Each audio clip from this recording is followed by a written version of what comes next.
창세기 11장 바벨탑. 온 세상이 같은 말을 하고 같은 낱말들을 쓰고 있었다. 사람들이 동쪽에서 이주해 오다가 시나르 지방에서 한 벌판을 만나 거기에 자리 잡고 살았다. 그들은 서로 말하였다. 자, 벽돌을 빚어 단단히 구워내자. 그리하여 그들은 돌 대신 벽돌을 쓰고 진흙 대신 역청을 쓰게 되었다. 그들은 또 말하였다. 자, 성읍을 세우고 꼭대기가 하늘까지 닿는 탑을 세워 이름을 날리자. 그렇게 해서 우리가 온 땅으로 흩어지지 않게 하자. 그러자 주님께서 내려오시어 사람들이 세운 성읍과 탑을 보시고 말씀하셨다. 보라, 저들은 한결의이고 모두 같은 말을 쓰고 있다. 이것은 그들이 하려는 일의 시작일 뿐, 이제 그들이 하고자 하는 것은 무엇이든 못할 일이 없을 것이다. 자, 우리가 내려가서 그들의 말을 뒤섞어 놓아 서로 남의 말을 알아듣지 못하게 만들어버리자. 주님께서는 그들을 거기에서 온 땅으로 흩어버리셨다. 그래서 그들은 그 성읍을 세우는 일을 그만두었다. 그리하여 그곳의 이름을 바벨이라 하였다. 주님께서 거기에서 온 땅의 말을 뒤섞어 놓으시고 사람들을 온 땅으로 흩어버리셨기 때문이다. 셈에서 아브라함까지. 셈의 족보는 이러하다. 셈은 나이가 100세 되었을 때 아르팍삿을 낳았다. 홍수가 있은 지 2년 뒤의 일이다. 아르팍삿을 낳은 뒤 셈은 500년을 살면서 아들, 딸들을 낳았다. 아르팍삿은 35세에 셀라흐를 낳았다. 셀라흐를 낳은 뒤 아르팍삿은 403년을 살면서 아들, 딸들을 낳았다. 셀라흐는 30세에 에베르를 낳았다. 에베르를 낳은 뒤 셀라흐는 403년을 살면서 아들, 딸들을 낳았다. 에베르는 34세 되었을 때 펠렉을 낳았다. 펠렉을 낳은 뒤 에베르는 430년을 살면서 아들, 딸들을 낳았다. 펠렉은 30세 되었을 때 르우를 낳았다. 르우를 낳은 뒤 펠렉은 209년을 살면서 아들, 딸들을 낳았다. 르우는 32세 되었을 때 스룩을 낳았다. 스룩을 낳은 뒤 르우는 207년을 살면서 아들, 딸들을 낳았다. 스룩은 30세 되었을 때 나호르를 낳았다. 나호르를 낳은 뒤 스룩은 200년을 살면서 아들, 딸들을 낳았다. 나호르는 29세 되었을 때 테라를 낳았다. 테라를 낳은 뒤 나호르는 119년을 살면서 아들, 딸들을 낳았다. 테라는 70세 되었을 때 아브람과 나호르와 하란을 낳았다. 테라의 족보는 이러하다. 테라는 아브람과 나호르와 하란을 낳고 하란은 롯을 낳았다. 그러나 하란은 본고장인 칼데아의 우르에서 자기 아버지 테라보다 먼저 죽었다. 아브람과 나호르가 아내를 맞아들였는데 아브람의 아내 이름은 사라이이고 나호르의 아내 이름은 밀카였다. 밀카는 하란의 딸로서 이스카와 동기간이었다. 사라이는 임신하지 못하는 몸이어서 자식이 없었다. 테라는 아들 아브람과 아들 하란에게서 난 손자 롯과 아들 아브람의 아내인 며느리 사라이를 데리고 가나안 땅으로 가려고 칼데아의 우르를 떠났다. 그러나 그들은 하란에 이르러 그곳에 자리 잡고 살았다. 테라는 205년을 살고 하란에서 죽었다. 창세기 12장. 아브람이 부르심을 받다. 주님께서 아브람에게 말씀하셨다. 내 고향과 친족과 아버지의 집을 떠나 내가 너에게 보여줄 땅으로 가거라. 나는 너를 큰 민족이 되게 하고 너에게 복을 내리며 너의 이름을 떨치게 하겠다. 그리하여 너는 복이 될 것이다. 너에게 축복하는 이들에게는 내가 복을 내리고 너를 저주하는 자에게는 내가 저주를 내리겠다. 세상의 모든 종족들이 너를 통하여 복을 받을 것이다. 아브람은 주님께서 이르신 대로 길을 떠났다. 롯도 그와 함께 떠났다. 아브람이 하란을 떠날 때 그의 나이는 75살이었다. 아브람은 아내 사라이와 조카 롯과 자기가 모은 재물과 하란에서 얻은 사람들을 데리고 가나안 땅을 향하여 길을 나서 마침내 가나안 땅에 이르렀다. 아브람은 그 땅을 가로질러 스켐의 성소 곧 모레의 참나무가 있는 곳에 다다랐다. 그때 그 땅에는 가나안족이 살고 있었다. 주님께서 아브람에게 나타나 말씀하셨다. 내가 이 땅을 너의 후손에게 주겠다. 아브람은 자기에게 나타나신 주님을 위하여 그곳에 제단을 쌓았다. 그는 그곳을 떠나 베텔 동쪽의 산악지방으로 가서 서쪽으로는 베텔이 보이고 동쪽으로는 아이가 보이는 곳에 천막을 쳤다. 그는 그곳에 주님을 위하여 제단을 쌓고 주님의 이름을 받들어 불렀다. 아브람은 다시 길을 떠나 차츰차츰 네겝 쪽으로 옮겨갔다. 이집트로 간 아브람. 그 땅에 기근이 들었다. 그래서 아브람은 나그네 살이 하려고 이집트로 내려갔다. 그 땅에 든 기근이 심하였기 때문이다. 이집트에 가까이 이르렀을 때 그는 자기 아내 사라이에게 말하였다. 여보, 나는 당신이 아름다운 여인임을 잘 알고 있소. 이집트인들이 당신을 보면 이 여자는 저자의 아내다 하면서 나는 죽이고 당신은 살려둘 것이요. 그러니 당신은 내 누이라고 하시오. 그래서 당신 덕분에 내가 잘 되고 또 당신 덕택에 내 목숨을 지킬 수 있게 해 주시오. 아브람이 이집트에 들어갔을 때 이집트인들이 보니 과연 그 여자는 매우 아름다웠다. 파라오의 대신들이 사라이를 보고 파라오 앞에서 그 여자를 칭찬하였다. 그리하여 그 여자는 파라오의 궁전으로 불려갔다. 파라오는 사라이 때문에 아브람에게 잘해 주었다. 그래서 그는 양과 소와 수나귀, 남종과 여종, 암나귀와 낙타들을 얻게 되었다. 그러나 주님께서는 아브람의 아내 사라이의 일로 파라오와 그 집안에 여러 가지 큰 재앙을 내리셨다. 파라오가 아브람을 불러 말하였다. 네가 도대체 어찌하여 나에게 이런 짓을 저질렀느냐? 그 여자가 내 아내라고 왜 나에게 알리지 않았느냐? 어찌하여 그 여자가 내 누이라고 해서 내가 그를 아내로 삼게 하였느냐? 자, 내 아내가 여기 있으니 데리고 떠나라. 파라오는 신하들에게 명령을 내려 아브람을 그의 아내와 그의 모든 소유와 함께 떠나보내게 하였다.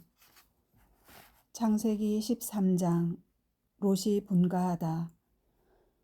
아브람은 아내와 자기의 모든 소유를 거두어 롯과 함께 이집트를 떠나 네겝으로 올라갔다.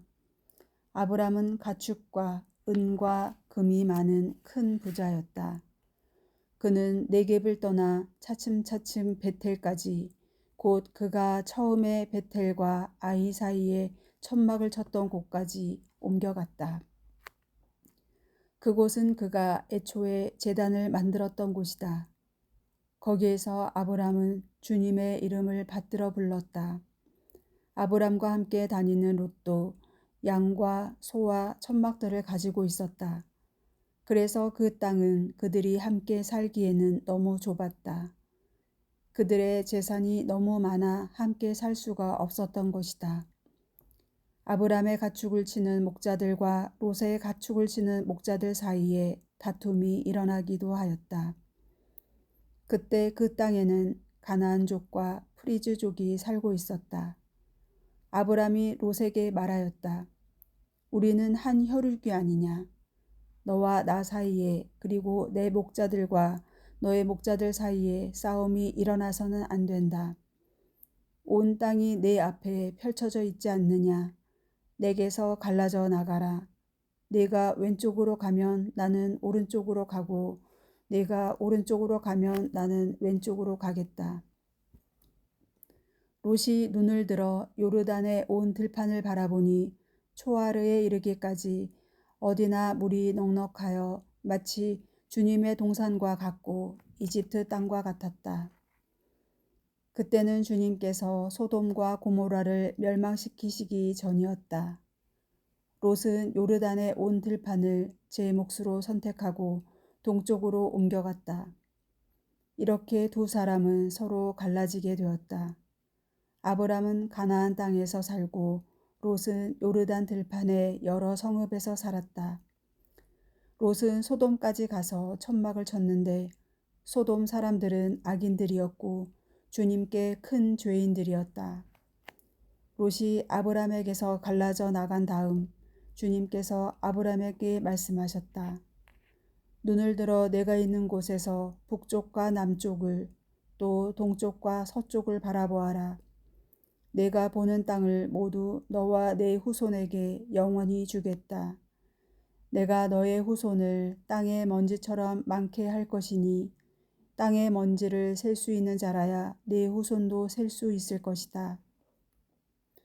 자, 일어나서 이 땅을 세로로 질러가 보기도 하고 가로로 질러가 보기도 하여라. 내가 그것을 너에게 주겠다. 아브람은 천막을 거두어 헤브론에 있는 마므레의 참나무들 곁으로 가서 자리 잡고 살았다. 그는 거기에 주님을 위하여 제단을 쌓았다. 창세기 14장. 아브람이 롯을 구하다. 시나르 임금 아므라펠과 엘라사르 임금 아르욕과 엘람 임금 크도를라오메르와 고임 임금 티드알의 시대였다. 그들은 소돔 임금 베라, 고모라 임금 비르사, 아드마 임금 시납, 치보임 임금 세무에베르, 벨라 곧 초아르 임금과 전쟁을 벌였다. 이들 5 임금은 모두 동맹을 맺고 시딤 골짜기 곧 소금바다로 모여들었다. 이들은 12년 동안 크도를라오메르를 섬기다가 13년째 되는 해에 반란을 일으켰던 것이다.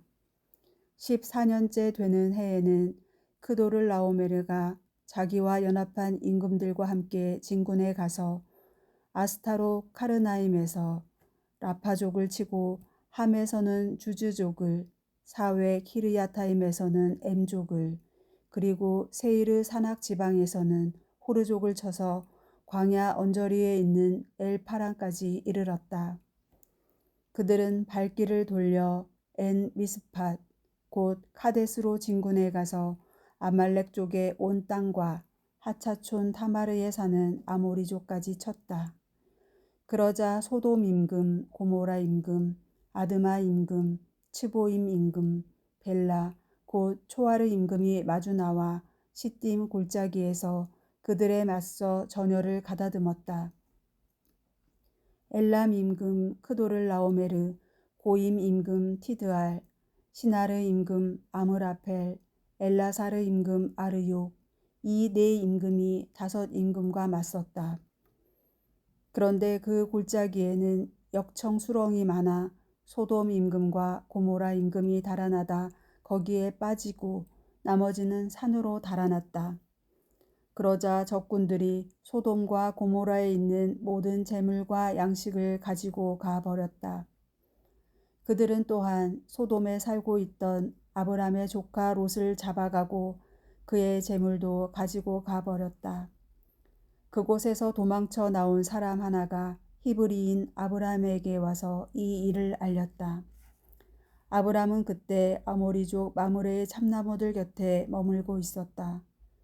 마므레는 에스콜과 형제간이었고 아네르와도 형제간이었는데 이들은 아브람과 동맹을 맺은 사람들이었다. 아브람은 자기 조카가 잡혀갔다는 소식을 듣고 자기 집에서 태어나서 훈련받은 장정 318명을 불러 모아 단까지 쫓아갔다. 아브람과 그의 종들은 여러 패로 나뉘어 밤에 그들을 치고 다마스쿠스 북쪽에 있는 호바까지 쫓아갔다. 그는 모든 재물을 도로 가져오고 그의 조카 롯과 그의 재물과 함께 부녀자들과 다른 사람들도 도로 데려왔다. 아브람과 멜키체덱. 아브람이 크도를 라오메르와 그와 연합한 임금들을 치고 돌아오자 소돔 임금이 사회 골짜기 곧 임금 골짜기로 그를 마중 나왔다. 살렘 임금 멜키체덱도 빵과 포도주를 가지고 나왔다. 그는 지극히 높으신 하느님의 사제였다. 그는 아브람에게 축복하며 이렇게 말하였다. 하늘과 땅을 지으신 분, 지극히 높으신 하느님께 아브람은 복을 받으리라. 적들을 그대 손에 넘겨주신 분, 지극히 높으신 하느님께서는 찬미 받으소서. 아브람은 그 모든 것의 10분의 1을 그에게 주었다. 소돔 임금이 아브람에게 사람들은 나에게 돌려주고 재물은 그대가 가지시오 하고 말하자 아브람이 소돔 임금에게 대답하였다. 하늘과 땅을 지으신 분이시며 지극히 높으신 하느님이신 주님께 내 손을 들어 맹세하오. 시로라기 하나라도 신발끈 하나라도 그대의 것은 아무것도 가지지 않겠소. 그러니 그대는 내가 아브람을 부자로 만들었다고 말할 수 없을 것이요. 나는 아무것도 필요 없소. 다만 젊은이들이 먹은 것을 빼고 나와 함께 갔던 사람들 곧 아네르와 에스콜과 마물에 많은 저희의 몫을 가지게 해 주시오. 창세기 15장. 하느님께서 아브람과 계약을 맺으시다. 이런 일들이 있은 뒤 주님의 말씀이 환시 중에 아브람에게 내렸다. 아브람아, 두려워하지 마라. 나는 너의 방패다. 너는 매우 큰 상을 받을 것이다. 그러자 아브람이 아뢰었다. 주 하느님, 저에게 무엇을 주시렵니까? 저는 자식 없이 살아가는 몸, 제 집안의 상속자는 다마스쿠스 사람 엘리에제르가 될 것입니다. 아브람이 다시 아뢰었다. 저를 보십시오. 당신께서 자식을 주지 않으셔서 제 집의 종이 저를 상속하게 되었습니다. 그러자 주님의 말씀이 그에게 내렸다. 그가 너를 상속하지 못할 것이다. 내 몸에서 나온 아이가 너를 상속할 것이다. 그러고는 그를 밖으로 데리고 나가서 말씀하셨다. 하늘을 쳐다보아라. 내가 셀 수 있거든 저 별들을 세어보아라. 그에게 또 말씀하셨다. 너의 후손이 저렇게 많아질 것이다. 아브람이 주님을 믿으니 주님께서 그 믿음을 의로움으로 인정해 주셨다. 주님께서 그에게 말씀하셨다. 나는 주님이다. 이 땅을 너에게 주어 차지하게 하려고 너를 칼데아의 우르에서 이끌어내니다. 아브람이 주 하느님, 제가 그것을 차지하리라는 것을 무엇으로 알 수 있겠습니까? 하고 묻자 주님께서 그에게 말씀하셨다.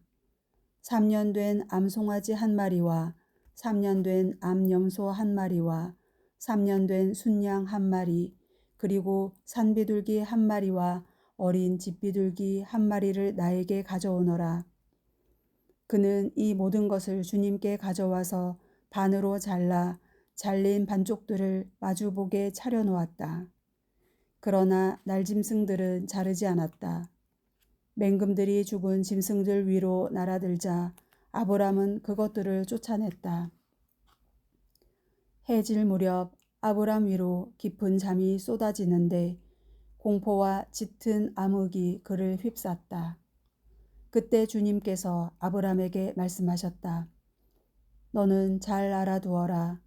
너의 후손은 남의 나라에서 나그네 살해하며 400년 동안 그들의 종살이를 하고 학대를 받을 것이다. 그러나 내 후손이 종이 되어 섬길 민족을 나는 심판하겠다. 그런 다음 네 후손은 많은 재물을 가지고 나올 것이다. 너는 평화로이 네 조상들에게로 갈 것이다. 너는 장수를 누리고 무덤에 묻힐 것이다. 그리고 그들은 4대째가 되어서야 여기로 돌아올 것이다. 아모리족의 죄악이 아직 다 차지 않았기 때문이다. 해가 지고 어둠이 깔리자 연기 뿜는 화덕과 타오르는 횃불이 그 쪼개놓은 짐승들 사이로 지나갔다. 그날 주님께서는 아브람과 계약을 맺으시며 이렇게 말씀하셨다. 나는 이집트 강에서 큰 강, 곧 유프라테스 강까지 이르는 이 땅을 너의 후손에게 준다. 이는 카인족, 크나즈족, 카드몬족, 히타이트족, 프리즈족, 라파족, 아모리족, 가나안족, 기르가스족, 그리고 여부스족이 살고 있는 땅이다.